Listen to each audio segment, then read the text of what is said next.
Sa edad ngayon ni Boots na 69 anyos, marami ang humahanga, lalo pat hindi raw halata sa kanyang itsura ang kanyang edad. Isa raw sa mga sikreto ni Boots ang istriktong pag-aalaga raw ng kanyang kalusugan. Kapag hindi raw busy sa taping at shooting, laman si Boots ng gym. Isa sa pinagtutuunan niya ng pansin ang cardio workout o pagpapalakas ng kanyang puso sa pamamagitan ng paglalakad sa treadmill. Mahalaga kay Boots na hindi lang in love ang kanyang puso, kundi healthy rin, lalo pat sa tala ng DOH o ng Department of Health, 5 sa 10 mga Pinoy ang namamatay sa atake sa puso na nangungunang dahilan ng pagkamatay sa Pilipinas. Iniisip ko kasi, I owe it to my audience, viewers, ganyan, to look fit, no? And to be fit. Kahit na medyo malaki yung balakang, o nagkakaroon ng mga bilbil dyan, o mga triple chin, etc. Isa rin sa mga problema ng mga senior citizen o mga kapuso nating 60 pataas ang pagiging ulyanin o pagiging makalilimutin.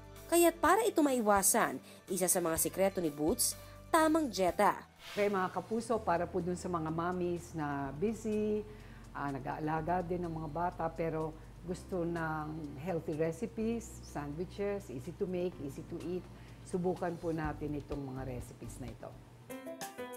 Unang recipe ang tuna wrap. Mayaman ito sa omega-3, good for the heart at mainam din para sa pagpapatalas ng ating isip.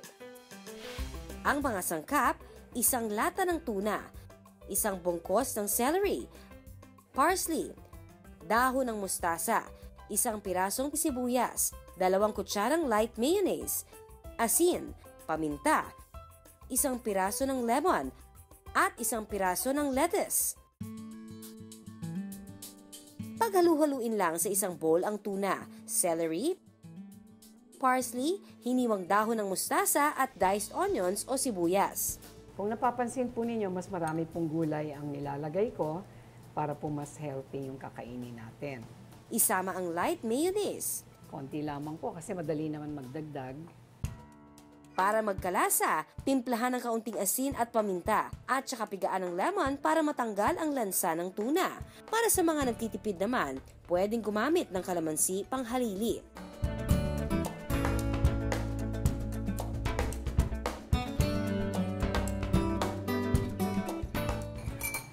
And then, we wrap it according to how we would want to eat it. So, pwedeng parang lumpia. Ito. Kung gusto nating i-seal i-fold yung end, pwede rin. Ang dish natin ito, 125 pesos lang, pwede ng pangmeryenda ng 3 hanggang 4 na tao. Nice and healthy. And light. Para naman sa mga bread lovers, perfect naman ang tomato basil finger sandwich. Ang mga sangkap, wheat bread na kinorting pabilog, 2 kutsarang light mayonnaise, asin at paminta pampalasa, sariwa at juicy na kamatis, at isang bugkos ng basil para magkaroon ng ibang aroma ang ating dish. We chose wheat kasi mas healthy po ito, walang sugar content. Simpleng-simple lang itong gawin. Ipalaman lang ang light mayonnaise sa wheat bread, budbura ng kaunting asin at paminta, patungan ng fresh sliced tomato, at garnishan ng chopped basil para sa kakaibang lasa. Ang recipe na ito, 50 pesos lang, swak ng merienda ng 4 hanggang 5 tao.